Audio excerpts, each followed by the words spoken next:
உபாகம் புஸ்தகம் 28ஆம் அதிகாரம் 55 56 வாசிங்க. உபாகம் 28ஆம் அதிகாரம் 55 56. தன் சகோதரனாகிலும் தன் மார்பில் இருக்கிற மனைவிக்காகிலும் தனக்கு மீதிருக்கிற தன் மக்களில் ஒருவனுக்காகிலும் கொஞ்சமேனும் கொடாதபடி அவர்கள் மேல் வன்கண்ணனாயிருப்பான். என்ன ஆவி சொல்லப்பட்டிருக்குது? வன்கண்ணின் ஆவி. வன்கண்ணன் அப்படின்னு சொல்லப்படுற வன்கண் அப்படின்னா என்னது? அங்க எப்படி சொல்லியிருக்குது? சகோதரனுக்காகிலும் கொஞ்சமேனும் கொடாதது. அதாவது ஒரு காரியத்தை செய்யும் போது வஞ்சிக்கிறது, ஏமாத்துறதுக்கு பேர் தான் என்னது? வன்கண். இப்ப இங்க இருக்கிறவங்க எல்லாருக்கும் ஒண்ணு போல சாப்பாடு கொடுக்கணும். அப்போ 8 பேருக்கு ஒண்ணா கொடுத்துட்டு 2 பேருக்கு என்ன செய்யறது இல்லை, கொடுக்கறது. அவங்க எப்ப செய்தாலும் அவங்களுக்கு கொடுக்க வேண்டியது என்ன செய்யறது கிடையாது. அதுக்கு பேர் தான் என்னது? ஏமாற்றுகிறவங்க வன்கண். வன்கண் ஆகிறாதேன்னு சொல்றது. அப்படி தனக்குள்ள வச்சுக்கிட்டா ஏற்கனவே நான் அதை சொன்னேன். குடும்பங்கள்ல பிரச்சனை வருதுன்னு சொன்னேன் இல்லையா? இதுக்கு முன்னாடி ஒரு ஆவியை குறித்து பேசும்போதும் உங்க சொத்துக்கள், இடங்கள், வீடுகள் பரிமாறும் போது எப்படி இருக்கணும்? Equal share. இதே மாதிரி தான் இது. இந்த வன்கண்ணாய் ஒரு பிள்ளை விட நல்லா வச்சுட்டு ஒரு பிள்ளை இது பண்ணனா அது வன்கண்ணாய் மாறி. அண்ணன் தம்பி அக்கா தங்கச்சி பிள்ளை என்ன இருக்கக்கூடாது. அதில் அப்படியே இருக்கு பாருங்க. அந்த வசனம் அப்படிதான் இருக்குது. ஒரு சகோதரத்திலே தன் மனைவி காயிலும் சகோதரன் கையில எப்படி இருக்கக்கூடாது? கொஞ்சமேனும் கொடாதபடிக்கு வன்கண்ணாய்.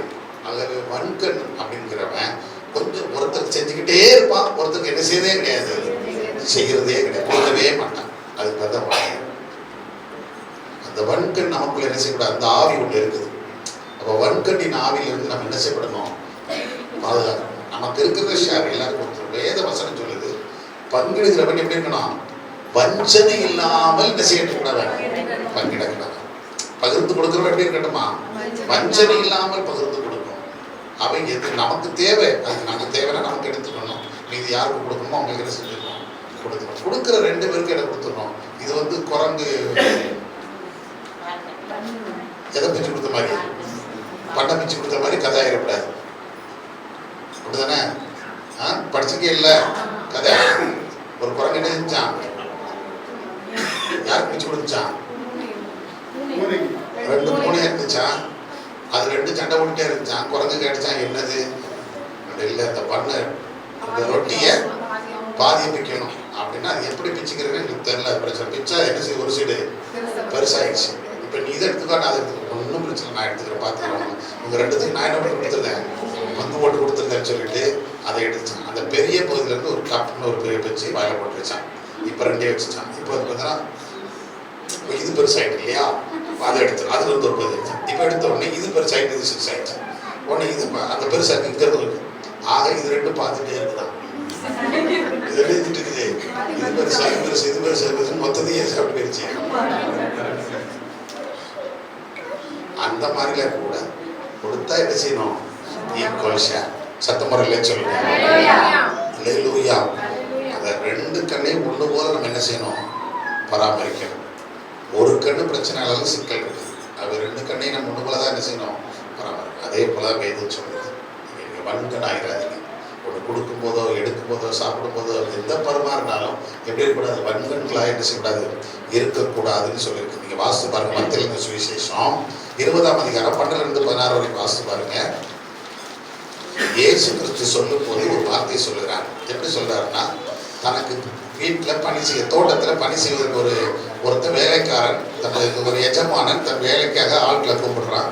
அப்போ காலையிலேருந்து கூட்டிகிட்டே வரான். சாயந்தரம் வரைக்கும் ஆட்கள் வந்துக்கிட்டே இருக்கிறாங்க. ஒருத்தரையும் பார்த்து நீ வேலைக்கு போப்பா, உனக்கு வேலைக்கு போப்பா, உனக்கு சம்பளம் தரேன் சொல்கிறான். எல்லாருக்கும் ஒரு சம்பளத்தை கூடியே பேசுகிறாங்க. உனக்கு எப்பா 100 ரூபா சம்பளம், காலையில் கூப்பிட்டாலும் வந்துடுறான். 100 ரூபாயினே நான் வந்துடுறேனே. அடுத்த ஒருத்தர் பார்க்கும்போது என்ன கழிச்சு, எப்போ என்ன செய்ய வேலை இல்லை, போ தோட்டத்துக்கு வேலைக்கு போ, கொஞ்சம் நேரம் வேலை செய்ய, உனக்கு 100 ரூபா சம்பளம் தரேன் போனா. அப்புறம் இப்படி போய் கடைசியில் சாயந்தர நேரம் நம்ம கலக்கப்படியே நம்ம வந்துடுவோம். சாயந்தரம் 4 மணிக்கு ஒருத்தரை பார்க்குறான். அவங்ககிட்ட சொல்ல, இல்லை என்ன சும்மா உட்காந்துருக்க, ஏன்னா நான் வேலைக்கு தேடி இருந்தேன், சரி போ கொஞ்ச நேரம் வேலை பாரு, நமக்கு என்னால் முடிஞ்ச தரப்போ, நீ தாரேன் அப்படி போ அப்படின்ட்டான். உடனே போனால் போய் வேலை செஞ்சுட்டு இருந்தான். இப்போ என்ன பண்ணிட்டாருன்னா, எல்லாம் முடிஞ்சிருச்சு. இந்த கடைசி வந்தோன்னா முதல்ல கொடுத்தான். இல்லை நீ என்னைக்கு எத்தனை மணிக்கு வந்தேன்? 4 மணிக்கு வந்தேன். இந்த அப்படி 100 ரூபா படிக்க போட்டோம் அப்படின்னு கொடுத்தாங்க. உடனே அடுத்து 2 மணிக்கு ஒருத்தன் வந்தான். இந்த அடியே அந்த 2 மணிக்கு இந்த 100 ரூபா அப்படி அவன் 12 மணிக்கு வந்தவன் கொடுத்தான். 8 மணிக்கு இப்படி வரிசையாக கொடுத்துட்டாரு. இந்த காலையில் 8 மணிக்கு வந்தால வேலைக்கு கொடுத்தேன். ஒரு 4 பேர் வந்தான்ல, இவங்கெல்லாம் அப்போ எப்பா முதல்ல கொடுத்தோன்னே இவனுக்கு ஒரு பெரிய சந்தோஷம்.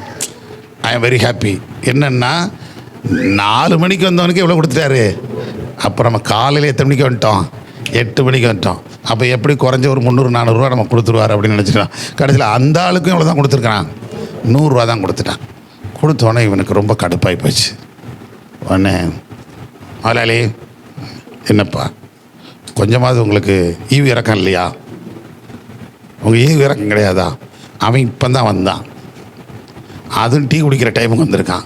வந்து ஓய்ஸில் வேறு என்ன குடிச்சுவிட்டான், டீயை வேறு குடிச்சுவிட்டான். உள்ளே வந்தோடனே காப்பி தான் குடிச்சிருக்கான். டீயை குடிச்சிட்டு அப்படியே வேலைக்கு சேர்ந்துட்டான்.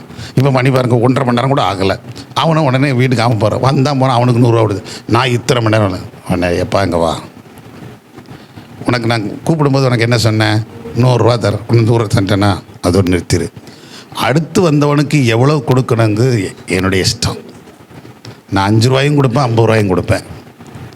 நான் தயாளனாக இருக்கும்போது நீ என்ன இருக்காத வன்கண்ணலாக இருக்கலாமா? சிந்திச்சு பாருங்க. அப்போ இன்னொருத்தருக்கு கிடைக்கிறத அபகரிக்க நினைக்கிறது கூட என்னதுதான் வன்கணக்கு. மற்றவங்களுக்கு கிடைக்கிறத சந்தோஷப்பட்டுக்கங்க. நமக்கு கிடைக்கலையா, அவங்களுக்கு பாரு அவங்களுக்கெல்லாம் கொடுத்துட்டாங்க, அவங்களுக்கெல்லாம் கிடச்சிருச்சு.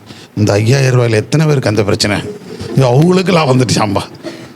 அவங்களுக்கெல்லாம் பென்ஷன் வாங்குறவங்களாம் அவங்க வருத்தம், எங்களுக்கெல்லாம் வரலையா.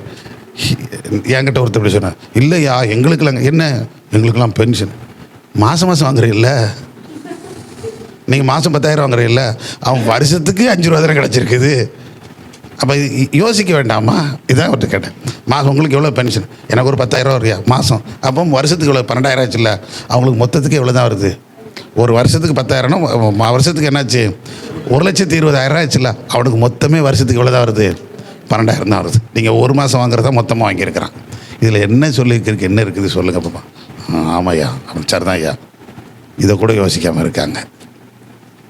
ஏன் சாப்பிட்டு போட்டுமே, நீ வருஷம் முழுதும் சாப்பிடுத, அவனுக்கு ஒரு நாள் கிடைக்குது, சாப்பிட்டு போட்டுமே, ஏன் அந்த சந்தோஷம் வரமாட்டேக்குது, அந்த எண்ணெய் ஏன் வரமாட்டேக்குது, யோசித்து பாருங்கள். அப்போ அது என்ன ஆவி, அதுதான் சொல்ல வரேன். ஒருவேளை உங்களை யாராவது அப்படி நினச்சிருந்தேன்னா யோசித்துக்கிடுங்க. நம்மளும் தவிதான் போட்டு ஓப்பனு தானே, வசனம் அப்படி தானே, எல்லாருக்கும் ஈக்குவல் தானே, உங்களுக்கு எனக்கு எல்லாருக்கும் ஈக்குவல் தானே, ஆமாவா இல்லையா? ஆமாம். அதனால் எதுக்கு சொல்கிறேன்னா, இந்த மாதிரி அதை சிந்திக்கவே கூடாது. சரி, நம்ம நல்லா இருக்கிறோம், நமக்கு இவ்வளோ சம்பளம் வருது, நமக்கு இவ்வளோ பென்ஷன் வருது, அவங்க ஒன்றும் இல்லை வாங்கிட்டு போட்டோம், நல்லா இருந்துட்டு போட்டோம் அப்படி சொல்லி விட்டுறணும். அவங்க வாழட்டுமே, சத்த முறையிலே சொல்லுங்கள். அதுலேயும் போய் நம்ம என்ன பண்ணக்கூடாது, எனக்கு அதுலேயும் பண்ணக்கூடாது, 5 ரூபா கொடுத்துல அதில் 2,000 ரூபா பிரிச்சு எனக்கு கொடுத்துரு அப்படின்னு கேட்கக்கூடாது. இந்த வன்கண்ணாவி இருக்கக்கூடாது. ஏன்னா நீதிமொழிகள் 28:22 என்ன சொல்லிருக்குன்னா, வறுமை தனக்கு வரும் என்று என்ன செய்யாது இருக்கிறான், அறியாது இருக்கா. வன்கணனுக்கு என்ன வந்துருமா, செல்வர் ஆகிறதற்கு. நான் சொல்கிற புரியுதா இல்லையா? அதாவது நம்ம முதல்ல சொன்னல, இது இப்போ இவங்களுக்கு கிடைக்கல அவங்களுக்கு கிடைக்கும், எனக்கும் என்ன செஞ்சிடணும், கிடச்சிடணும், அது எனக்கும் வேணும், அந்த பங்கில் எனக்கும் வேணும், இந்த பங்கில் எனக்கும் வேணும் அப்படின்னு. ஐயா 4 வடையை ஆளுக்கு ஒரு ரூபா கொடுத்துருக்கு, அந்த ஒரு வடையும் எனக்கு கொடுத்துரு அப்படின்னு சொல்லி கேட்குறது தனக்குத்தானே வேணும். அதனால அது என்ன பதறுகிறது, அவங்களுக்கு கிடச்சிருமோ, நம்மளுக்கு கொடுக்காம அவங்களுக்கு கொடுத்துட்டு போயிடுவாங்களோ, நமக்கு இல்லாத அவங்களுக்கு தந்துடுவாங்களோ அப்படிங்கிற சிந்தனை வருது பார்த்தீங்களா? அந்த சிந்தனை அதான் பதறான். எப்படியாவது என்ன செய்யணும், செல்வந்தன் ஆகணும், நம்ம பெரிய ஆள் ஆகிடணும், நம்ம கூட திரும்ப திரும்ப பெற்றுக்கிட்டே இருக்கணும், வாங்கிக்கிட்டே இருக்கணும் அப்படின்னு பதறுகிறான். ஆனால் முடிவு என்னன்னு சொல்லியிருக்குது,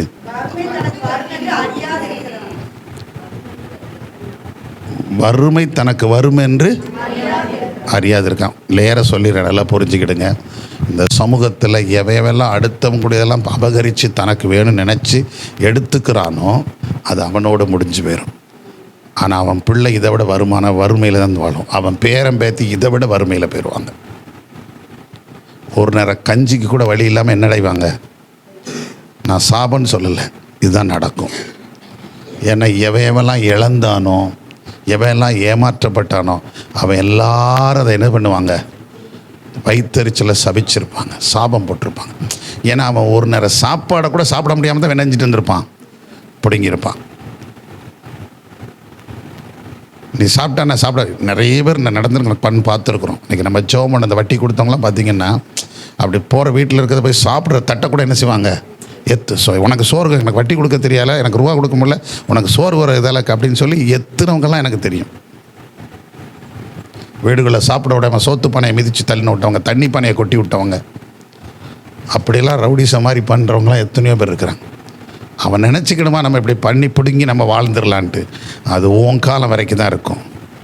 அதுக்கடுத்து உன் பிள்ளை காலையும் பிள்ளையின் காலத்தில் அதே அவனுடைய பிள்ளைகிட்டே போய் உன் பிள்ளை என்ன எடுத்துக்கிட்டு இருக்கோம்? பிச்சை எடுத்து சாப்பிட வேண்டிய நிலைமைக்கு போயிடும். தர்மம் எடுக்கும். வண்ணனுடைய நிலைமை அதான். வறுமை வராதுன்னு அவனுக்கு என்னச்சா இருக்கிறான்? அவனுக்கு தெரில இந்த இப்படி வாங்கினா பின்னாடி இது வறுமை தான் கொண்டு வரும், செழிப்பை கொண்டு வரும்னு தெரில. உண்மையாக உழைச்சா எந்த காலத்துக்கும் அது நிலைத்திருக்கும். சத்தமுறையிலே சொல்லுங்கள். உண்மையான வருமானம் அதான் அதுக்கு முந்தின வசனத்தில் சொல்லப்பட்டிருக்குது. என்னது? உண்மையுள்ள மனுஷன் பரிபூர்ண ஆசீர்வாதங்களை அவன் பரிபூர்ண ஆசீர்வாதம் அவனுக்கு அது எப்பவும் என்ன செஞ்சுருக்கோம்? நிலச்சிருக்கும்.